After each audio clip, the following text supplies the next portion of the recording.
سلسلة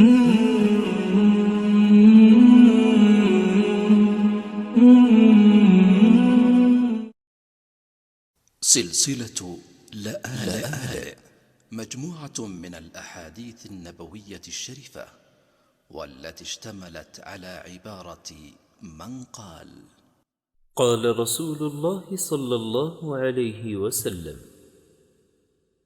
من قال حين يسمع النداء: اللهم رب هذه الدعوة التامة والصلاة القائمة، آت محمدا الوسيلة والفضيلة، وابعثه مقاما محمودا الذي وعدته، حلت له شفاعتي يوم القيامة.